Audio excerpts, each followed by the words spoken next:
Welcome to The Color of Law and Reversing Segregation with Richard Rothstein. My name is Tracy Gossage, and I will be your program host this evening. Now, before I introduce tonight's speaker, I want to give a big thank you to the many, many libraries that worked together to make this event happen and who I somehow managed to fit all on this one slide. So this program was co-sponsored by nearly 50 Illinois libraries in order to bring this presentation to you. I also want to give special thanks to the following organizations: RAIN, Racial Awareness in the North Shore, and TIBA, the Together is Better Alliance. Both of these multiracial groups promote education and activism on racial justice. You can connect with them by visiting their websites and Facebook events to learn about future events and opportunities to get involved yourself. I'm also going to give a big thank you to Bruce Bondi specifically. So he is a steering committee member of both of these groups, and he did a lot of work to get us in touch with Richard Rothstein for this program tonight. Okay, and then now tonight, as we learn more about the history of which groups were allowed to live where, I do want to take a moment to acknowledge that we're all viewing this program on Native lands. I am currently introducing this program from land where Kickapoo, Peoria, Potawatomi, Miami, and Sioux people lived till colonization removed them from their lands. Today, there are no federally recognized tribes in Illinois, even though our state is home to over 100,000 Indigenous people from over 175 different tribes who continue to contribute to our communities today. We respectfully acknowledge the Indigenous people on whose ancestral homelands we gather today, albeit virtually, as we discuss injustices of the past and present and work to move towards justice and reconciliation. I'm now honored to introduce our speaker, Richard Rothstein. Richard Rothstein is a distinguished fellow of the Economic Policy Institute and a senior fellow of the Thurgood Marshall Institute of the NAACP Legal Defense Fund. He is the author of The Color of Law, A Forgotten History of How Our Government Segregated America, as well as many articles and books on race and education. And now I will turn things over to Thank you very much, Tracy. And thanks to all of you for engaging with me in this conversation this evening. As you all know, in the 20th century, we had a civil rights movement in this country. It began by challenging racial segregation in law schools in the 1930s, and then went on to challenge segregation of colleges and universities. And then in 1954, as you know, it persuaded the Supreme Court to ban legal segregation in elementary and secondary schools. And that Brown versus Board of Education gave impetus, stimulus, inspiration to a group of activists. They engaged in marches, in demonstrations, in civil disobedience. Some people lost their lives, others were severely injured in that struggle. But by the end of the 1960s, that civil rights movement had pretty much persuaded much of the country, not everybody, but much of the country, that racial segregation was wrong, that it was immoral, that it was harmful to both Blacks and whites, that it was incompatible with our self-conception as a constitutional democracy. With that understanding, the civil rights movement was successful in ending segregation in public accommodations, restaurants, lunch counters, in public transportation, buses, trains, in employment. And then in the wake of the assassination of the Reverend Dr. Martin Luther King Jr., the civil rights movement succeeded in getting passed a Fair Housing Act that prohibited legal ongoing segregation, that has prohibited ongoing segregation, ongoing discrimination in the sale and rental of housing. And then the civil rights movement pretty much ended, went home, left untouched the biggest segregation of all, which is that every metropolitan area that I've lived in, everyone, and every metropolitan area in the nation is residentially segregated. Everyone that I've lived in, including the Chicago area, had clearly defined areas that were either all white or mostly white, clearly defined areas that were either all black or mostly black. How could it be?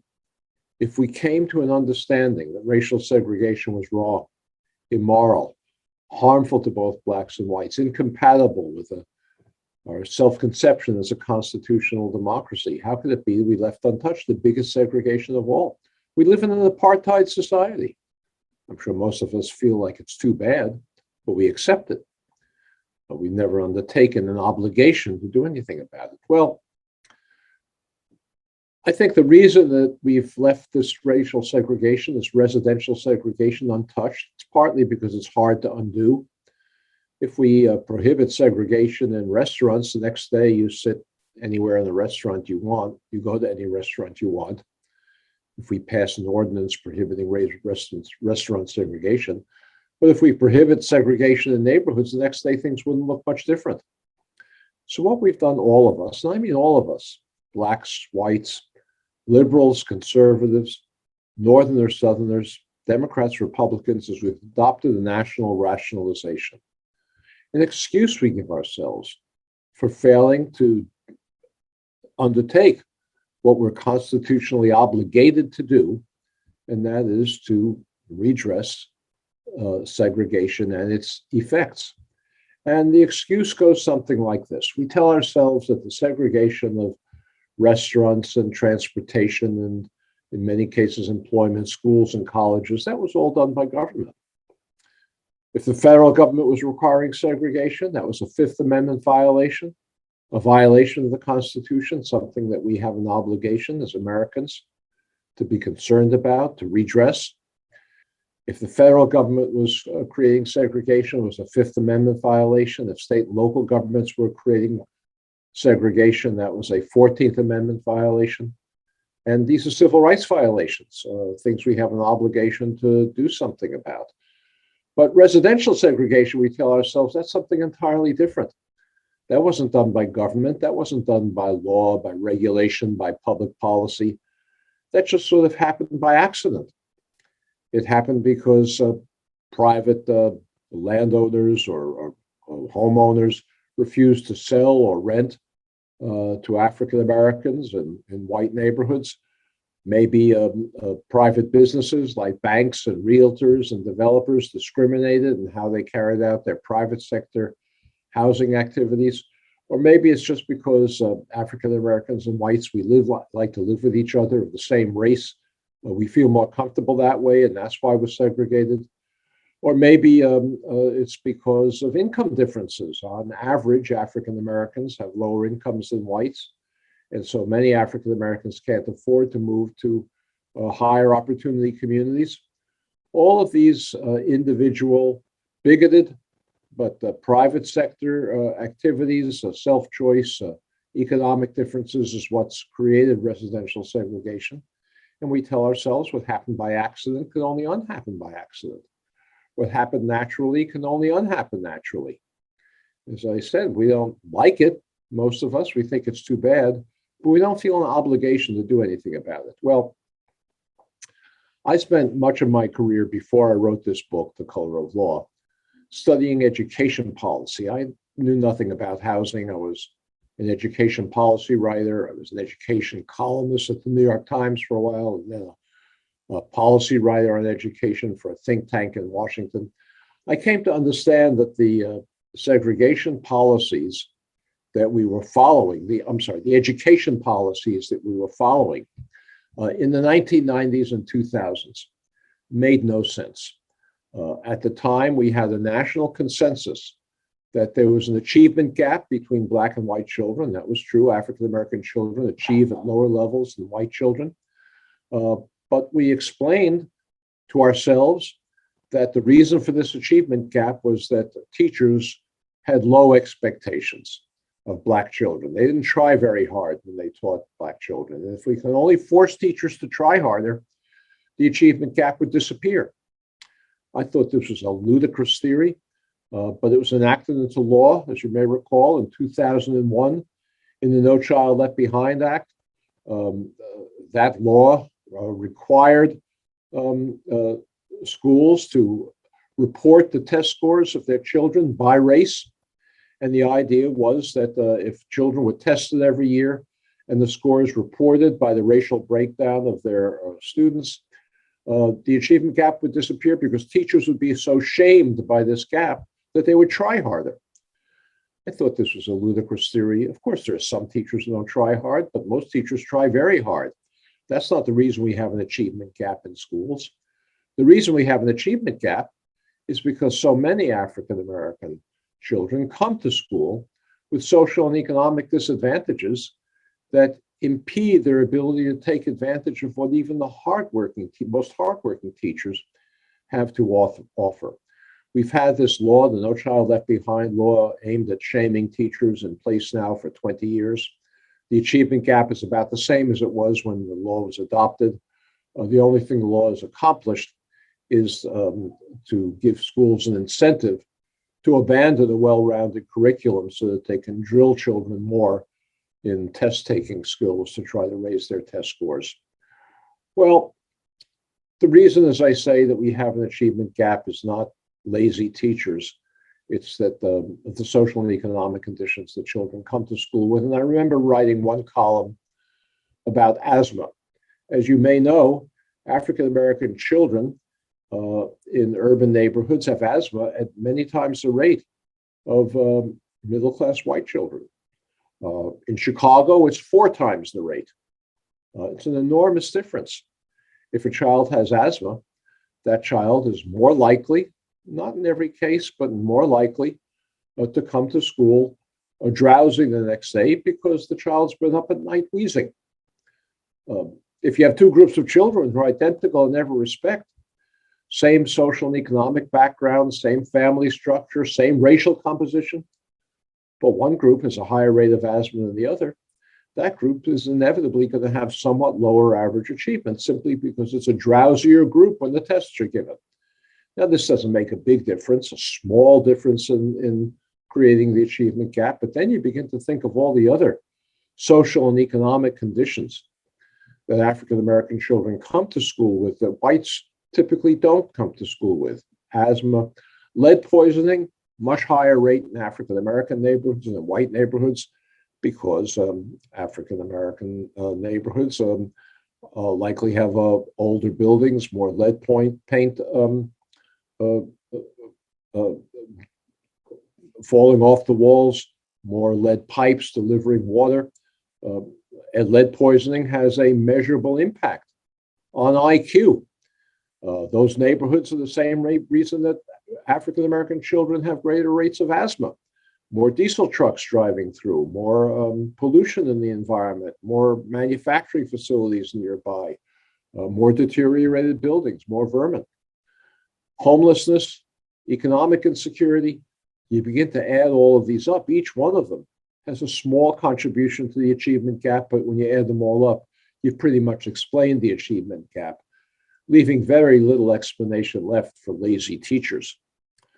Well, I realized in doing this research on education that it's one thing if a child has asthma or lead poisoning or homelessness or economic insecurity. What happens if you have a school where every child has one or more of these challenges? How can such a school ever be expected to achieve at the same level as a school where children come well-rested, well-nourished, from economically secure homes? You can't expect that no matter how many laws you pass requiring it. Well, we call schools where we concentrate children with these kinds of disadvantages, we call them segregated schools. And schools today are more segregated than they have been at any time in this country in the last 45 years. And the reason that they're more segregated is because the neighborhoods in which they're located are segregated.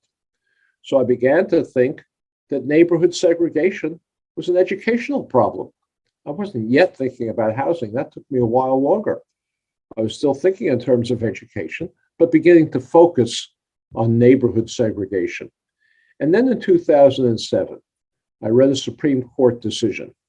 It was a decision that involved a program that 2 school districts, Seattle, Washington, and Louisville, Kentucky, had adopted. Both of those school districts uh, enacted a very, very trivial school choice plan that gave parents the choice of which school in the district their child would attend, but if the choice was going to intensify segregation, it wouldn't be honored in favor of the choice of a child who wouldn't do so. So if you had an all-white, a mostly white school, and you had one place left in that school, and both a black and a white child applied for that last remaining place, the black child would be given some preference to help to desegregate the school.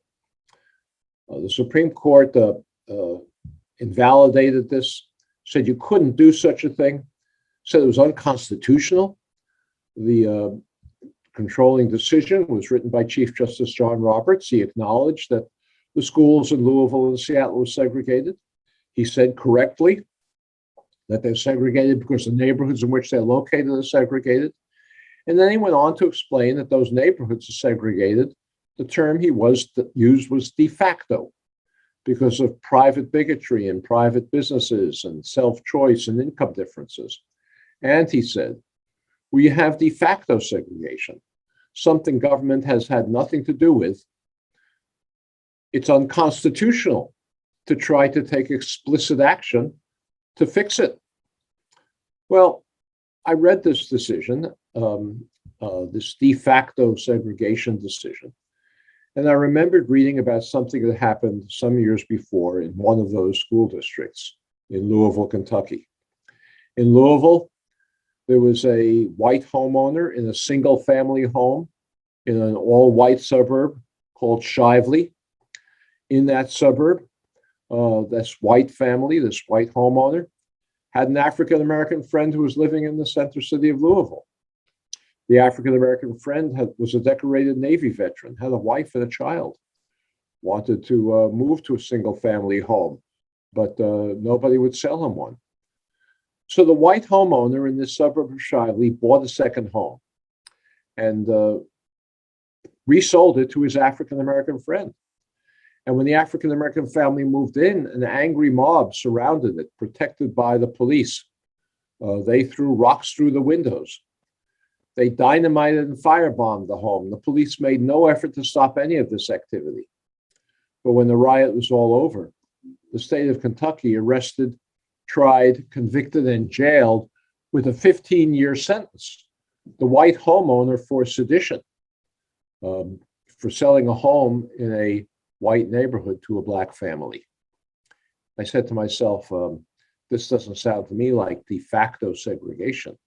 If the police, the courts, the entire criminal justice system is mobilized in a conspiracy to deny African Americans their rights, to enforce racial boundaries in the metropolitan area of Louisville. It's a civil rights violation, I said to myself. This is not de facto segregation.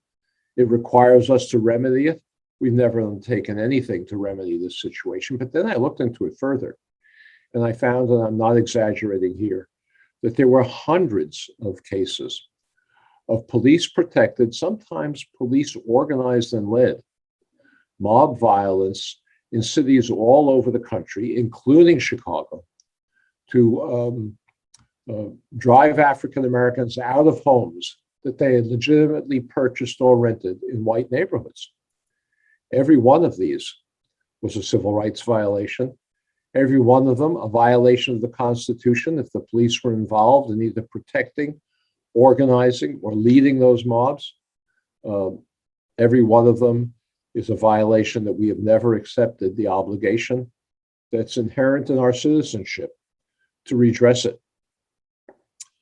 Then I began to look into it further, and I found that it was not just state-sponsored violence that created and maintained the racial boundaries that we have in this country today, but there were many, many federal, state, and local policies, racially explicit policies, designed to ensure that African Americans and whites could not live near one another in any metropolitan area of this country.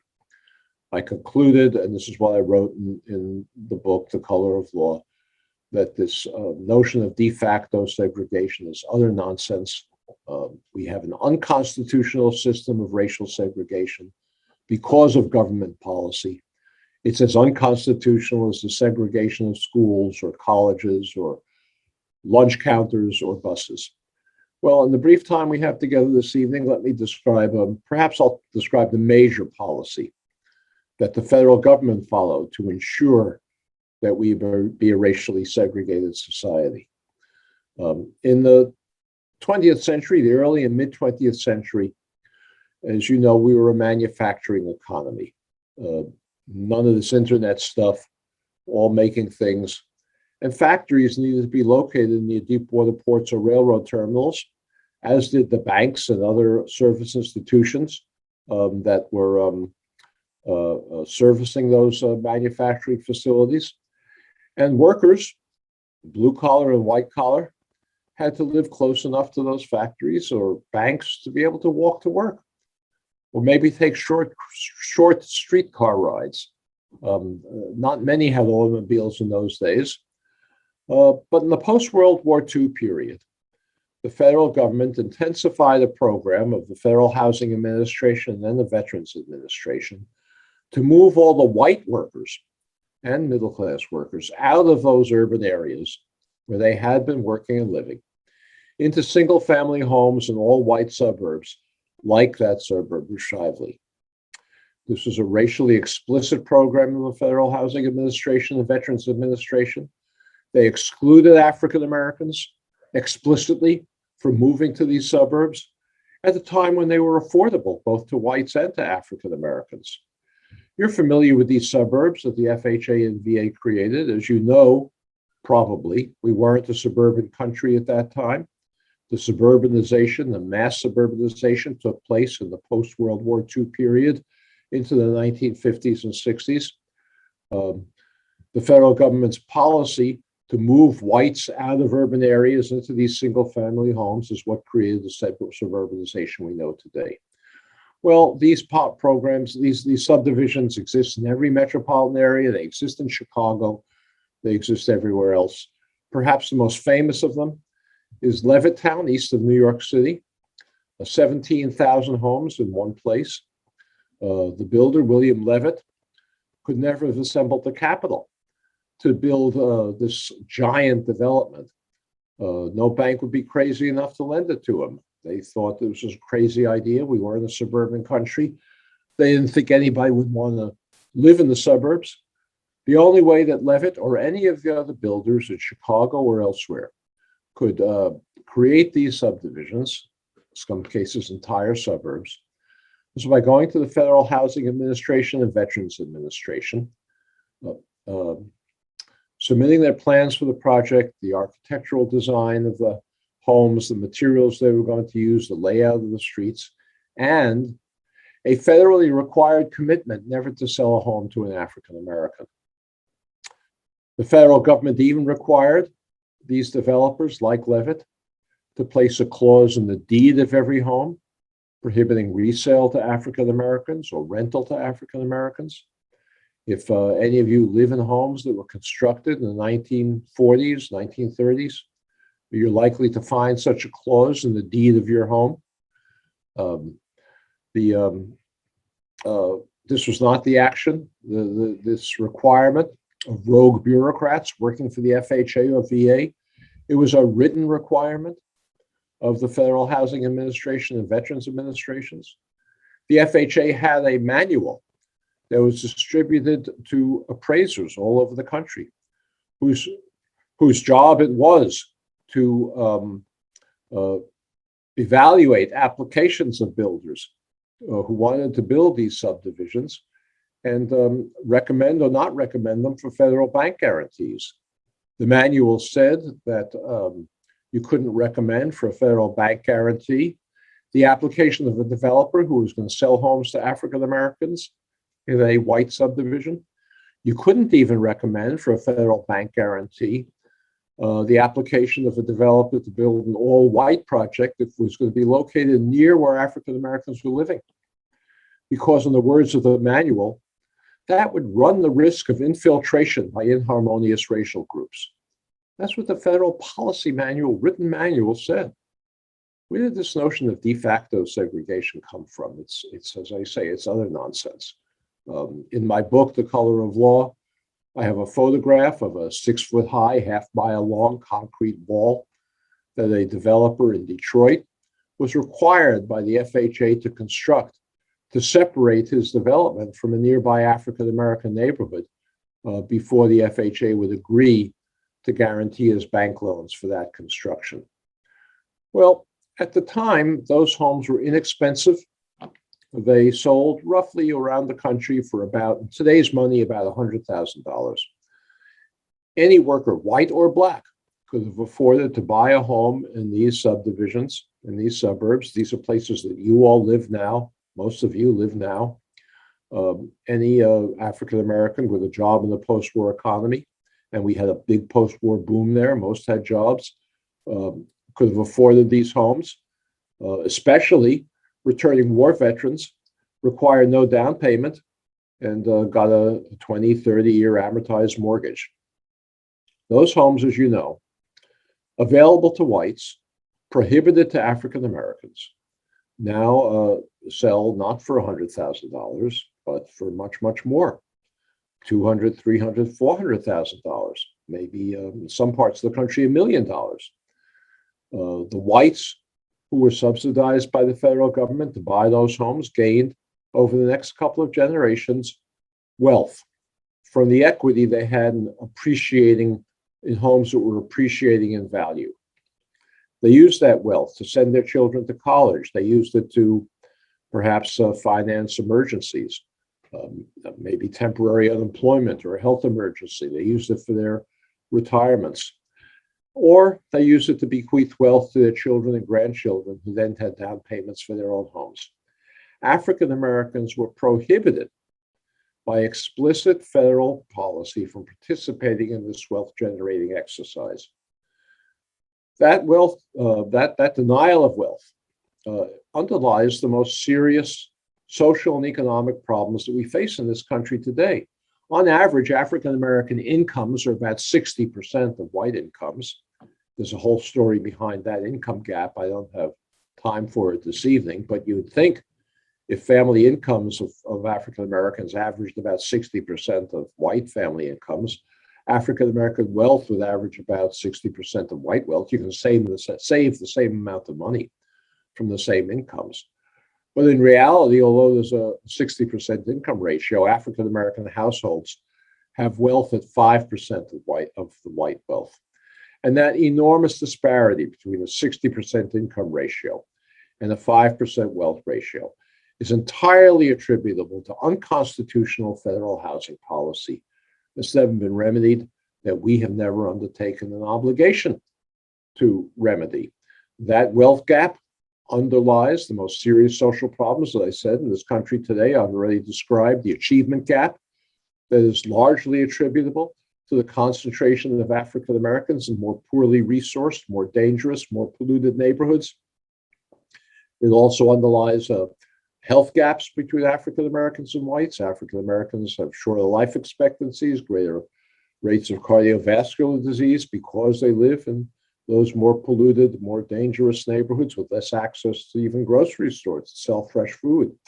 It underlies mass incarceration of young African American men and police abuse of those men. I'm not suggesting that the police would never abuse an African American man, but it's much, much more intense because when you concentrate the most disadvantaged young men in single neighborhoods where they have no access to good jobs or the transportation to get to them, it's inevitable that the police are going to engage in confrontations with them and adopt the tactics of an occupying force, not a policing force that's aiming to serve and protect. And the wealth gap also underlies something else, the segregation that's created that I find very frightening and dangerous, and that is the very, very great political polarization that we have in this country today. It largely tracks racial lines. It's not entirely racial, but we'd be kidding ourselves if we didn't acknowledge that it largely tracks racial lines. How can we ever expect to develop the common national identity that we need to preserve this democracy if so many African Americans and whites live so far from each other that they have no ability, we have no ability to understand each other, to empathize with each other, to understand each other's life experiences. Under those circumstances, we can't develop the common national identity that's needed to preserve this democracy in this very, very dangerous time. Well, the policies to redress segregation are well known, no mystery about them. Think tanks, journalists, housing experts spit out policy ideas all the time. What's missing is not policy ideas. What's missing is a new civil rights movement, like the one that I talked about earlier, that's willing to make good trouble in order to mobilize, to effect the political pressure necessary to enact policies to redress segregation. The policies seem very unrealistic to us today, but because we don't have such a civil rights movement. I can mention one of them based on the single example I gave you of one federal policy among many that contributed to our segregation. But I mentioned these subdivisions in your community as well as around the country, where homes were affordable to African Americans when they were built for $100,000 a piece and now sell for multiple times that. The federal government should be buying up homes in these communities at market rates when they come up for sale and reselling them to qualified African Americans at deeply discounted prices. Some of you are lawyers. I challenge you to tell me why that's not a narrowly targeted remedy for a very specific constitutional violation that should be approved by any court that acknowledge the history that I've described to you today. We should be doing that anyway, whether the courts acknowledge it or not. We should be enacting affirmative action programs in housing all over the place in order to redress segregation. When that, not just in housing, when that school district in Louisville or that school district in Seattle was told by Chief Justice John Roberts that it couldn't enact a trivial desegregation plan because the history of their communities had nothing to do with government participation, those school districts should have gone ahead and implemented them anyway, because the decision was wrongly decided based on a fictional history of how their communities came to be segregated. Well, you may think that buying up homes in your communities and reselling them at deeply discounted rates to African Americans is a crazy idea. I'll give you a few more practical ones. It's not that I don't have practical ones as well, but also politically unrealistic in the present environment. As you may know, the biggest program we have for lower income families, not the kind of middle-class families who would be eligible for the kinds of subsidies I was talking about a minute ago, but the only program that we have for low-income families, or significant program, is something called the Low-Income Housing Tax Credit, administered by the Treasury Department, that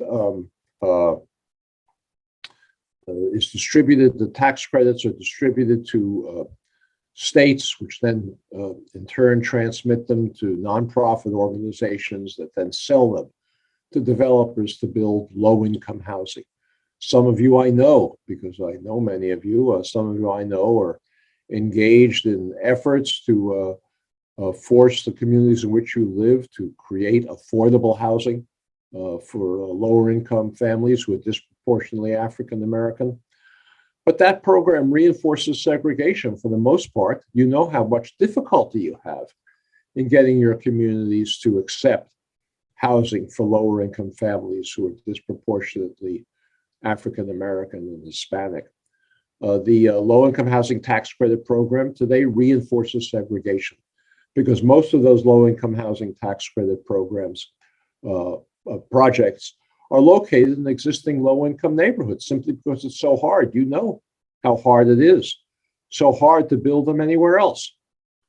Developers, even if a community were willing to modify its zoning rules to accept these projects, developers would rather build them in low-income segregated neighborhoods because the land is cheaper, because they don't have to go through the hundreds of community meetings to explain why they're bringing Black and brown people into your neighborhoods. The developers would rather place them in low-income segregated neighborhoods because they're easy to rent. You can put a sign in the window and eligible families will walk by and see the for rent sign. So the program presently reinforces racist residential segregation, and it will take much more dramatic action to change the priorities of those programs so that they don't do so. And that can only be done with an activist civil rights movement that's demanding this change. The same thing is true of the Section 8 program, which also equally um, uh, reinforces segregation. It reinforces segregation because despite the fact that it's unlawful in many places of this country, but not most, to discriminate against Section 8 voucher holders, landlords manage to do it anyway. And most Section 8 voucher holders can only find housing in existing low-income neighborhoods, reinforcing their segregation. Landlords, there are few apartments available for them. The whole structure of the Section 8 program, this is a somewhat technical detail that I won't go into now, but the whole structure of the program doesn't provide a voucher that's sufficient to rent an apartment in a higher opportunity community, and actually provides a voucher that is more than is needed to rent an apartment in a low-income segregated neighborhood. Landlords in those neighborhoods exploit the program by charging more in rent than the market would otherwise require. This program also needs to be reformed so that it doesn't reinforce segregation. It won't happen unless you and I and all the people we know are engaged in a new civil rights movement. I am working with a group of national civil rights leaders, and they are creating something they call a new movement to redress racial segregation. Their purpose is to hire community organizers to go into communities across the country, even communities like yours, to help create new local civil rights groups. This new movement to redress racial segregation plans to launch its efforts and begin placing its organizers in the new year, sometime January or shortly afterwards. If any of you are interested in signing up to get the notification of this launch, I can make the link available to you so you can do it. The other thing I can do is just to give you an example of another action that can be taken that doesn't require local government. I recently wrote an article in the New York Times about a community. It's actually in California, but the same thing is true anywhere. A segregated community, segregated in the 1940s for whites only. And in this article, I described the name. I named the real estate agency, the bank, and the developer that created that segregated neighborhood in the 1940s. That real estate agency was absorbed by a contemporary agency that exists still in that community today.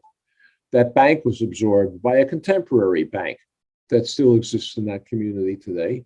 And the developer is still operating in that broader community. Those institutions should be pressed to come up with funds to subsidize the movement of African Americans into a community that they themselves segregated. When that bank and that real estate agency absorbed these smaller banks and real estate agencies, they absorbed not only the financial assets and liabilities, but the moral assets of liabilities, assets and liabilities as well. So they have an obligation to do more than just hire a diversity, equity, and inclusion officer, but an obligation to do something meaningful to redress the segregation that they created. And you can do the same kind of research, identify the private institutions that created segregation in your communities and press them for a redress without requiring majority support for public policy. Well, with that, I will stop. I just see a glance of I make the link available in the chat. No, I can't. They used to say about Gerald Ford that he couldn't chew gum and cross the street at the same time. I can't work the chat and do this at the same time. But I can make this available to the organizer of your webinar. And, if Tracy wants to, she can certainly make this available to anybody who's registered. So with that, I want to thank you. And I think I've used up my time, and it's time for questions. Thank you so much, Richard. Now, I know you just touched on this with mobilizing a new civil rights movement, but the most common question by far that we received was, what are some concrete actions that we can take as individuals and community to address these issues? Any other concrete actions that we can take? Well, I mentioned a few just a minute ago. There are local institutions that created segregation in your communities and that now are talking about how much they believe in Black Lives Matter, but not doing much to desegregate them. And a local civil rights group can do something about that. I just I just interviewed for the purposes of this book today. That I'm working on a new book that will describe what we can do about it. I think Tracy may have said that, but so I interviewed the Cook County assessor this afternoon. Now, you may know that the assessment system in Cook County, as well as in every other community in this country, results in a system where African American neighborhoods, homeowners in African American neighborhoods, pay more property tax relative to the value of their homes than homeowners in white neighborhoods pay. It's a discriminatory system. African Americans are paying a disproportionately high share of the costs of schools, libraries, fire departments, whatever is supported by property taxes in your communities. The assessor, the Cook County assessor, acknowledges this. He's seen the research.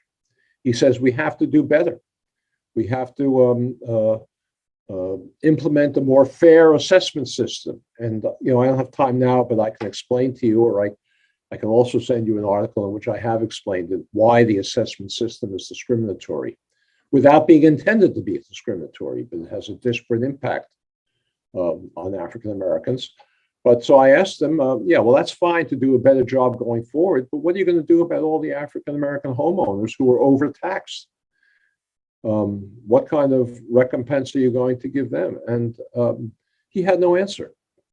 So that's another sort of thing the local civil rights movement can address.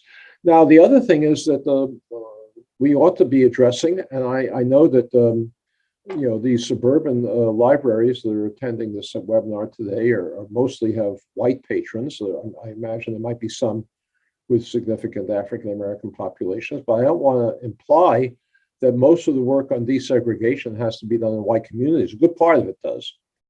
But we also need to improve the resources in Black communities. In Chicago, you all live in communities that,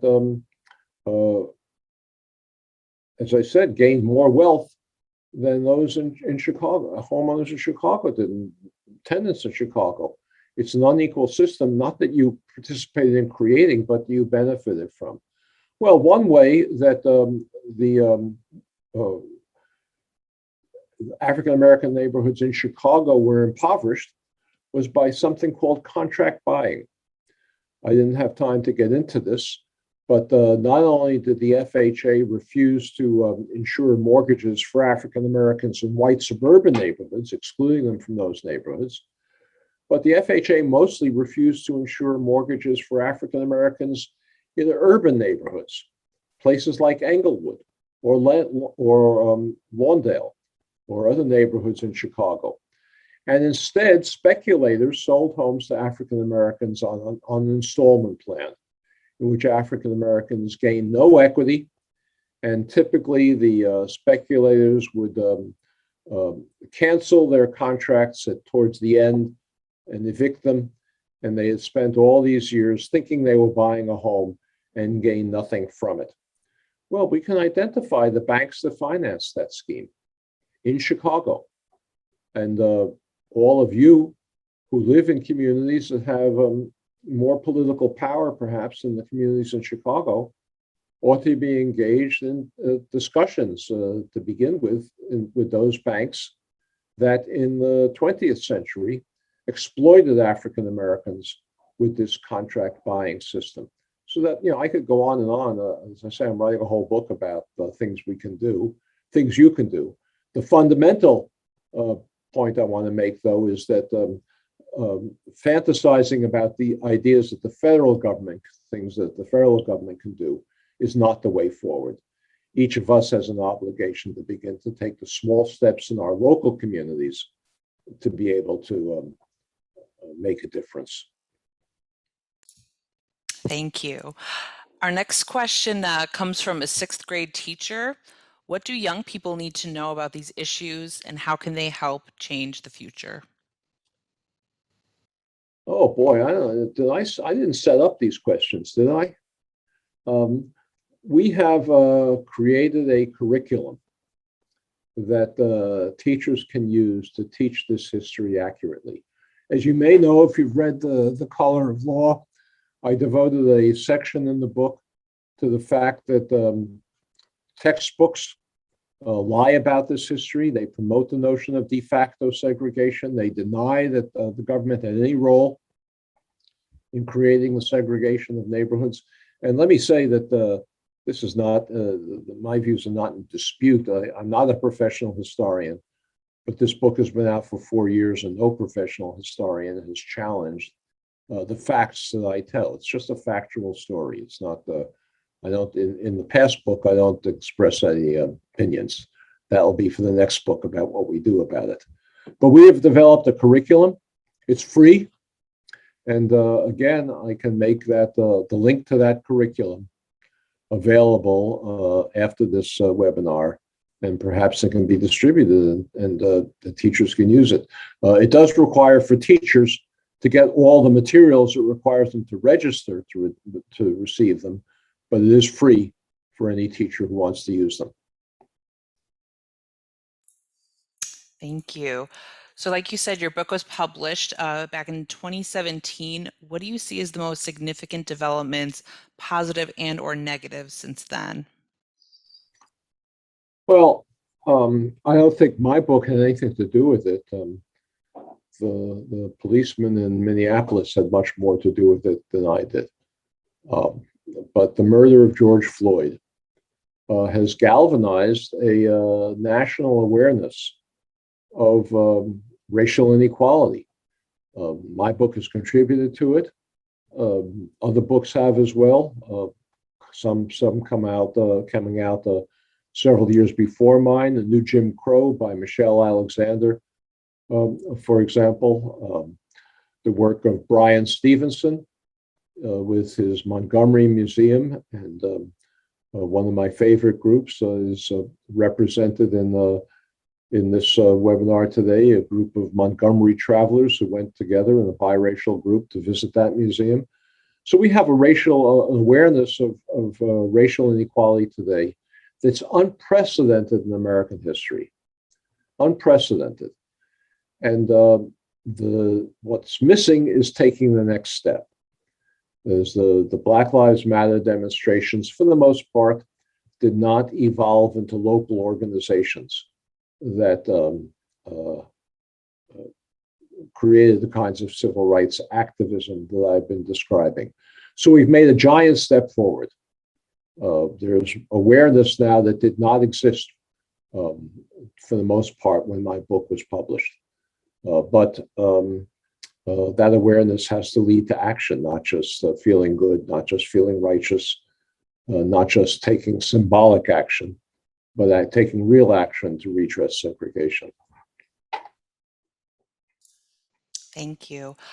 What metrics should we be observing in the future to measure progress? Is integration only defined by literal proximity? Well, no, as I said before, redressing segregation is not only about desegregating white neighborhoods, it's also about improving the resources in existing segregated Black neighborhoods, such as that program I described about remedying the contract buying system through which so many African American families were impoverished. That's a way of improving the resources in those communities. I think that redressing segregation has 4 chief elements. One is improving the resources in low-income segregated neighborhoods.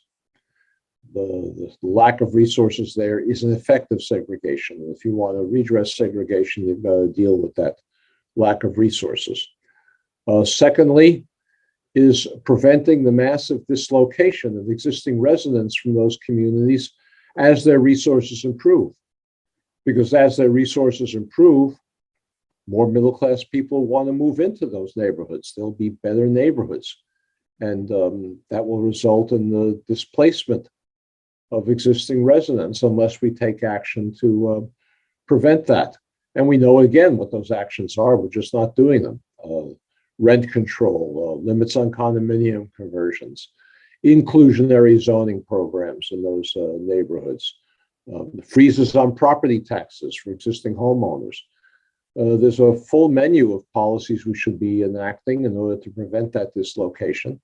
We're not doing it not because we don't know what to do. We're not doing it because we don't have a civil rights movement that's demanding it. Number three is, as we've been talking about somewhat, improving the opportunities for diversity in segregated white neighborhoods, such as those that many of you live in. And number four is stabilizing desegregation where it exists, so that as we do open up opportunities for diversity in white neighborhoods, whites don't leave as a result, flipping a neighborhood from a segregated white one to a segregated Black or minority one. So those are four chief areas. They balance all the dangers of segregation in redress. And I think if we maintain that balance, we can make progress going forward. Thank you. I'm trying to speak softly. I apologize about my mic volume. No. A few questions have been asked about the viability of reparations as a way to benefit groups who have been historically discriminated against. Can you speak to your thoughts on this as a potential path forward? Well, I don't use the term reparations. I don't object to people who do, but the reason I don't use the term is I think most people misunderstand it, and I'm not interested in using terms that people misunderstand, even if you I'd rather explain the substance of things rather than go into definitions with them. Most people think of reparations as a single monetary payment to the current generation of African Americans, to the descendants of slavery, to the victims of Jim Crow, a single monetary payment. Even if the federal government were ever to make such a payment, and I doubt that it ever would, it would be such a token amount that it wouldn't do much to affect the desperate inequality that we've created in this country. Fixing that is going to be a multi-generational challenge. But if we did make a token payment of that sort, people would say, okay, we've now solved that problem, let's move on, and be more resistant to undertaking the kinds of policies that we need to undertake. I'm I've referred to the policies as remedies, and there are many of them. It's not a single payment. Subsidies are part of it. I mentioned before one form of subsidy payment that's necessary in order to redress segregation, and that is a subsidy to enable African Americans to purchase homes at prices that are more reasonable, homes that they could have afforded when they were excluded. So I'm in favor of subsidies, but there are many, many policies. Some of them are costless, don't cost anything. Doesn't cost anything, for example, to reform the low-income housing tax credit program or the Section 8 voucher program. Those are remedies that are necessary and that are relatively costless. So we need a combination of expensive and inexpensive programs. All of them are remedies to redress segregation. And so I prefer to talk about remedies than reparations. But if you want to call all of these things reparations, you can. I just think you ought to be aware that most people in the country aren't going to understand what you're talking about. They're going to misunderstand what you're talking about. Thank you. Can you describe how white people's lives are also negatively affected by residential segregation? Sure. I did mention one, and that is the very dangerous political polarization that we have in this country that affects both whites and African Americans as a result of segregation. But it's no secret, I think you all know, that as an industrialized country, we have a less adequate safety net. We have less adequate transportation, public transportation. We have less adequate supports for employment, less adequate wage policies than other industrialized countries, less adequate medical care than other industrialized countries. And the reason for that is this political polarization that we have, because a good part of the country is willing to sacrifice benefits for themselves in order to keep them from going to African Americans.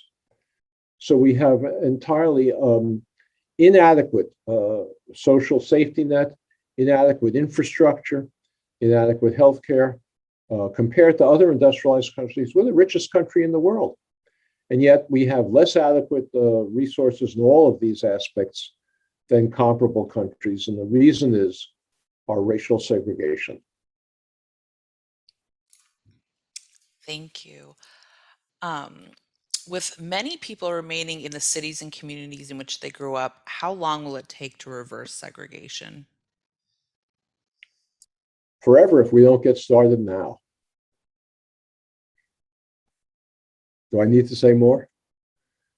The faster we get started, the faster we move, the faster it'll take. It will be multi-generational. We can make progress in this generation, a lot of progress. But I don't think we're going to fix it in my lifetime entirely. But I'd like to see some progress. Absolutely. I think we have time for one more question. Many of the questions we received discussed integrating suburban communities, but a few people asked about the impacts of segregation on urban communities. Can you speak to how things like gentrification and divestment from lower income neighborhoods impact segregation? Well, Courtney, I think I answered that exact question earlier. We need to redress segregation in urban neighborhoods and prevent massive dislocation as they improve. The policies to do that are rent control, limits on condominium conversions, inclusionary zoning programs, freezes on property taxes, and redressing the institutions, calling on the institutions that contributed to this poor resources in those communities, like, for example, the banks that engage in financing the contract sales, calling on those institutions to make substantial contributions to redress segregation. You know, after the murder of George Floyd, they all hired diversity, equity, and inclusion officers. That's fine, but we need more than that. Are we at time, Tracy? No, I was actually going to jump in and ask one last question myself. Go for it. That's okay. I thought a good one to end on is how can we stay motivated on this long road to equity, and how can we encourage others to get involved? Well, you know, that's really a question that you have to answer. I think if you engage with each other in local groups, the biracial groups in particular, and that may require traveling to other communities to create multiracial groups. But I think you can buck up each other. And as participants in the civil rights movement of the 1960s did, and get prepared for a struggle that's not going to be overnight. Fantastic. Well, thank you so much, Richard, for your insights, for spending your time with us tonight. And I also want to give a big thank you to Courtney for doing the moderation. So, and thank you to everyone who came to learn, for the questions that you gave us when you registered. So just as a heads up, because I did get a lot of questions on this, we will be sending out a recording to this program. Give us 2 days just to make sure we can edit it and get it looking really nice for you. And we'll also share some of the resources Richard mentioned. When you exit out of this program, you're going to see a very short survey. We would really, really appreciate your feedback. So if you could take a moment to fill that out, we would really appreciate it. And thank you so much and have a wonderful evening. Thank you.